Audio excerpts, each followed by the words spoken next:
It's now time for you to meet the board members.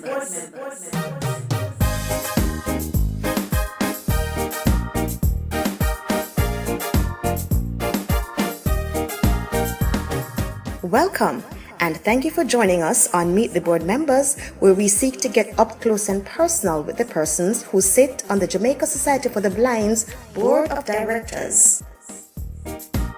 Now, today's guest is...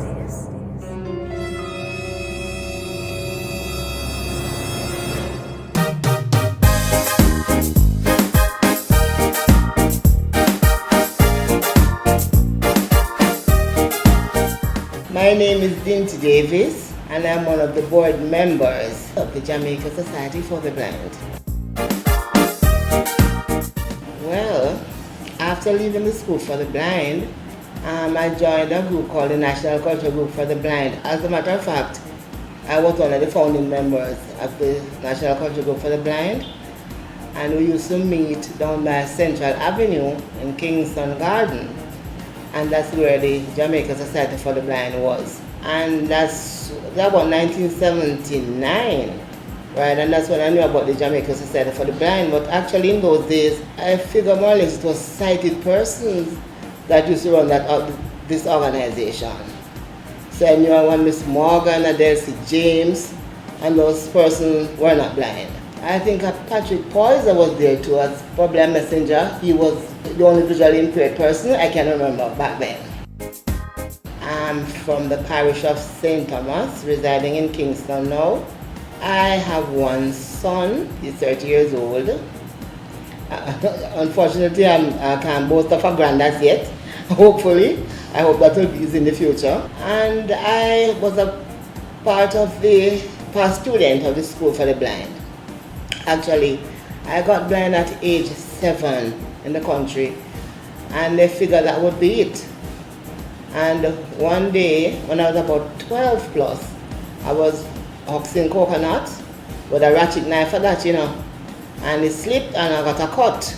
So my mother had to take me to the doctor, and it was so bad that it was supposed to be stitched. However, because I'm so afraid of injection, I make sure that in those days, you have one bus that runs in the morning, one in the evening. So that day, I make sure that bus leave me. They want to take me down to the clinic because I didn't want an injection. However, while we were walking, because I missed the doctor, a car drove down and said, where are you going? So my mother said I was taking her back home. I said, let me give you a ride. What is wrong with her? And so she said she's visually impaired. Not that word, because we didn't know that word back then. She can't see, that's what they said. She said, have you ever heard of the School for the Blind? I said, no. She said, okay then, I'm going to get in touch with them for you. Actually, this lady was a pastor. We didn't even get her name, but she was giving us a ride. So she got in touch with the School for the Blind. And for about a year, we didn't hear anything. Until one day, when I was sitting outside a shop in the country, because at 12 years old, not going to school, nothing to do. All I knew back at age 12 was 2 and 1 ABC, believe it or not, and to spell my name. So a van came in up the lane, and it was a gentleman, and said, oh, white man, come. And another lady, it was Captain Lucari and Major Wicks, and they interviewed me at the time and said they were going to get me into the School for the Blind. Anyway, some time passed, and we heard nothing.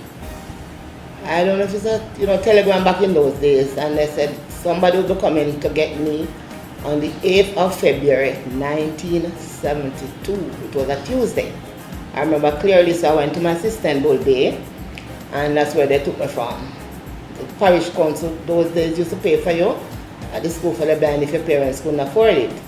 So they came for me the Tuesday afternoon and took me to Sliping Road. That's where the School for the Blind was back then. When I went there, I figure I hear the Perkins Braille, I make the noise. So hear me now, oh, I them play a thing that, them a play on them things. Anyway, so somebody said to me that, no, that's what they used to write. Because I don't know about pen and pencil, which I couldn't use anymore. So that was it at Sliping Road. And I was so tall that they said, oh, the big girl comes, she's about 17. That I was about 12. I wasn't quite 13 as yet. And so I started at the School for the Blind. I did the first term. And wow, I was doing well with my braille, man. Captain O'Cara back then, when I write anything, she tell me to take it to Mrs. Wicks. And this girl was doing fine. Before this one was done, I knew I could read braille a little and writing it on my braille. But guess what? When I went for the holiday and came back to school, that was it. I did remember one thing. So I had to start again. And then the same year, that's 1972, they moved up to Mannings Hill Road. I did so well. I don't usually talk about my achievements and if I do well or not, but I need to tell you this. I did so well at the age 13. Remember, I went to the school just going 2 1 stone ABC, you know. And that was in February of 72. And September of 72, I skipped grade 7 and went straight to grade 8 and started learning typing then. I was in class with persons like Cedric and Sydney and Roy and those guys, and I did my JSE then with those guys who were at school from they were 4 years old. And I remember, you know, Captain O'Cara said in the morning when the result came out, stand up, we have something to do here. This lady has been here and she talked the amount of time, years have been there, and she has 6 years she has done here, and she has one subject for each year. And I remember by the clock, man, feel good in assembly hall, but talk about shy. And I guess I'm still that person. I'm not really an outspoken person, but I can get things done if I want to. My hobbies are, I like to listen to football, cricket. Back then, because from Jimmy Adams, they get to have Jimmy Adams, I don't think I really follow cricket that much anymore. I like to listen to radio, swimming, dancing back then. I'm dancing for the Lord now, but you know, that's a little part of Dyntie. I like to help people. I'm accommodating. As a matter of fact, they call me everybody mama. Alright, when I left School for the Blind in 1979, I should have lived in 78, but I was given an extra year to do my O-levels. And after leaving school now, I didn't know what I wanted to do. But you know, back then it was just telephone operator, and if you were very bright, you would be a physiotherapist if they found favor with you and were able to send you abroad and so on. But back then it was just telephone operating and audio typewriting, so I opted for telephone operating. And then I changed to audio typing. So I went the Jamaica Council for Persons with Disability now at a training center. It was OTC, Office Training Center, where persons with disability could go and train. It was free of cost. They provided with bus fare and a lunch. So I did my telephone operating course there as well as the audio typewriting course. Then I couldn't get a job because it's hard to get a job now, but back then it was just the same. And probably worse, because now you have people branching off into other things, and you have the computer now that help a lot of persons with disability to push forward more. So then I went to that training center. I graduated and had nothing to do, really. And then I started selling soap powder, and then I even tried making wicker basket here, because Jamaica Society for the Blind had a program where they try to assist persons. And I was one of the persons that they put on the wicker program. Although I can make a straight basket. And so anyway, Jamaica Society for the Blind again went to Gillette Caribbean seeking job, and I was placed there as the first person with disability, visual impairment. And when I went for the interview, they asked me a lot of questions, and they said to me, when can you start? I was so happy. Yes, I can start now. And because of my performance there, they were able to take 2 other blind persons. And then I said that was when I got pregnant, and they did not decide to take me back really. They keep going around the mulberry bush with me. You're coming next month, you're coming the other month. Anyway, the long and short of it, I started at Goodwill Industries, which was an organization that employed disabled persons, along with few other able-bodied persons. So I was at Goodwill Industries for a good while. And then I said, well, this is not really working out. The money was small, and I wanted to do what I really learned, you know. So I started calling Services Commission, and I went there and I got registered. And they called me one morning and said there was an opening at Jamaica Customs. Somebody was going on leave, if I was willing to go. But before that though, I used to do relief work with Ministry of Labour, the Council for Persons with Disability. I used to do relief work when the operator there was visually impaired as well. Used to be on leave, and they took both of us once. And I did so well that each time she was going on leave, it was like my job. So I go back to what I was saying. I went to Services Commission, and then the job at Customs was offered to me as a relief because somebody went on the vacation. It was in November. So I worked November and December for the person. And in January 1994, 25th of January, it was Customs Day. I got a call from over the weekend that I should report to work. So I was wondering, report to work, and I said, probably the lady did not come back for her job, or she was still on leave, you know. When I went there, the person I went to work for was back. But the other person that used to work with her was put at the front desk as a receptionist, and I was giving her post. And that's where I was until March of this year when I retired, 25 years. And because I'm involved in a lot of other organizations, like the CBA, National Culture Group for the Blind, Adult Blind Club, I've been the first organization really, a committee I sit on was the Jamaica Society for the Blind. I can't even remember, that's over about 35 years ago. And I remember when I got pregnant, I said, well, everything will have to be put on hold now. And I was just probably out of that organization, of that committee for probably about a year or 2 years. And since then, I've been back. I'm a person like working in the background. I don't like the upfront thing. I will stay in the background and get things done. If I'm on a committee, I will make sure that the committee hold together and whatever we set out to do is done. I don't have to be upfront. I like working from behind the scenes. And I sit on committees now that I think I've put my input, and I've seen where I've done things, and it has borne fruit. So that's it, and this noble organization, you know. I have to be eternally grateful for JSB, because a lot of persons don't know this, and I'm also going to say this now for the first time. Because where kudos are to be given, it needs to be given. JSB was that organization back in 1979 when I was boarding at an institution called Evangeline Residence for working persons and students. And my parents could not afford to pay the rent for me to stay in Kingston to go to school. At that time, that rent was $8.50 per week, and I could not afford it. And this noble organization paid my rent there until I left in 1980 and started living here on this compound. Believe it or not, I used to live in the library that I was owned by the Council for Persons with Disability. Well, I'm on several committees, as I said before, and I've made suggestions where I see it has borne fruit here before, because back then JSB got a vehicle from MacD's. I was the one who buy the vehicle going on, but I was the one who instigated it and said to them, write to this organization. They said, no, those persons do not give away anything. I said, try. Nothing but a try but a failure.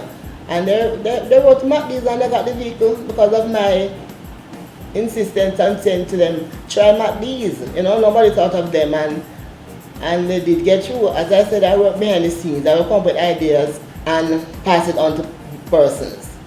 So a lot of stuff that will be done, I will be behind it, but nobody will know, because that's who I am. I don't like to blow my own trumpet. So I will work quietly behind the scenes. Well, as I said before, I got blind at age 7, and back then you just used to see old people that could not see. In my district, I was the only blind person. As a young person, everybody that had sight problem or could not see properly was older persons. And when I got blind, I said, well, this is it now. I have nothing to do. And as I said, at 7, I was just at home. But then my siblings come from school, they would teach me what they learn, like to spell cat and rat. And my name, as I said before, at age 13, I only knew ABC, 2 1 2, and to spell my name. So I figured that that was the end and I would not be able to function in society, and my mother would have to look after me for the rest of my life. But when I went to the school for the blind, I had different views because the persons used to be all over the place, up and down by themselves. And let me tell you this, the first time I went to the school for the blind, I cried the following day, and they said, somebody said, what is wrong with you? I said, I'm the only person here that is blind. They said, no, who tell you that? I said, everybody walking up and down, and somebody has to be holding on to me. So they said, no, when you learn the place, you're going to walk up and down all by yourself. So I said, oh, and believe with me, I started even running on the corridor too. So my views has changed, and as I get more older, I realized that from my knowledge of school for the blind, home ec class and so on, I realized that my life would be okay because the only things that I cannot see, I will be able to cook and do everything. Because at home, before I get to the school for the blind, I used to watch, and if I used to plant garden, I plant pumpkin, I plant flowers. The only thing my mother didn't allow me to do really was to cook until one day she was ill, and I decided that I have to cook. And so she sent me for the pot and put everything in it. Not the boiling pot, she peel the food. When the pot boil, you can put it in now. And my dear, I that pot boil and boil because me said I didn't want to give them any raw food. Everything boiled out to porridge. Potato, breadfruit, everything. And from that, smooth sailing. I'm not a big chef now, but you can ask you my blind person, some person who have thought. So I can help myself. And the JSB is doing a wonderful job. Talking about the services, we have come a far way from back then.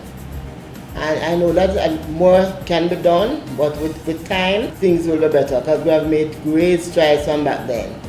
I've seen where now, especially the Vision Center, I didn't know, I would dream to see that day when I will be sending persons here to get their eye tested and to get their glasses.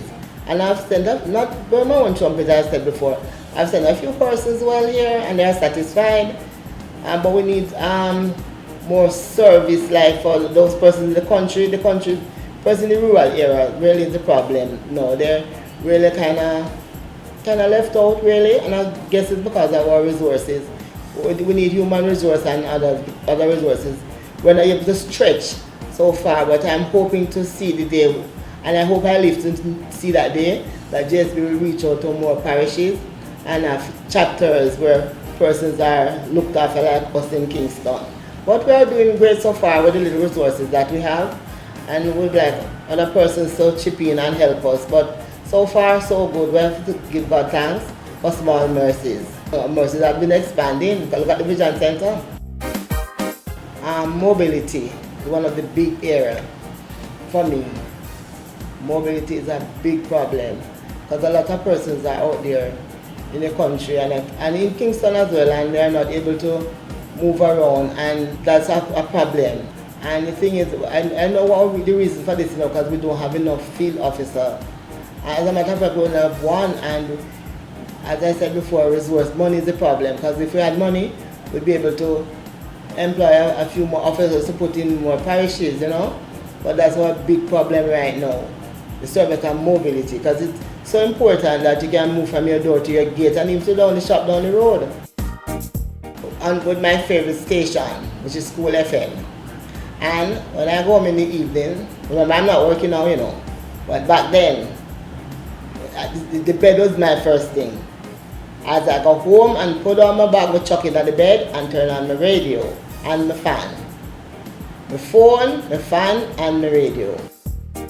That my spare time is taken up with helping people, because that Superior Craft and More, which is situated on the compound here. On a daily basis, I can't have a high level time for myself, so the phone will ring constantly if I'm not here. So I really don't have any spare time. Really, because every day somebody, if it's not at work, even though I'm not there again, somebody's always calling me for do something, calling me to ask me about something, calling me to ask somebody to do something for them. So when I'm sleeping, and sometimes the phone sleep and wake up, bring and wake up, I sleep too. My favorite meal, I was born on the seaside, so that simply means fish in every form. I like curry goat, not the foreign hee-haw, our local meh. And also I really don't into the foreign thing, but why may not fit in them upscale. The computer training class, and I need to big up the trainer. And boy, she really have patience with me. I'm a repeated. It's sad to say, I should be ashamed to say this, I'm a repeated student. As a matter of fact, since I'm in retirement now, I'm hoping to go back to class because I need to get myself updated on what is happening on the news, everything that is happening. Because the computer class is one of my favorite thing that is happening here right now. Mobility to a lesser extent. I did learn it here though, but at the school for the blind I learned with the mobility, but that's an important thing here as well.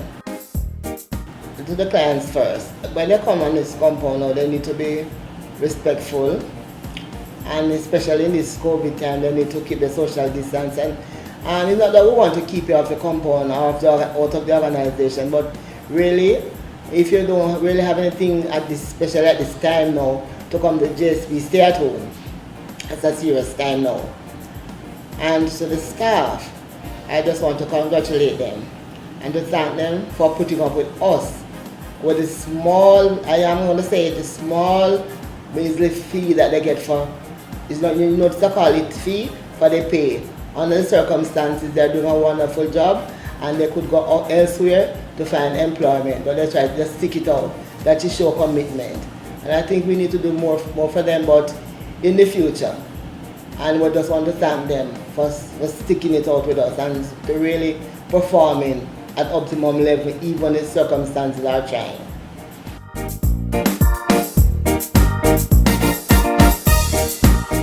Thank you for listening, and join us next time on Meet the Board Members.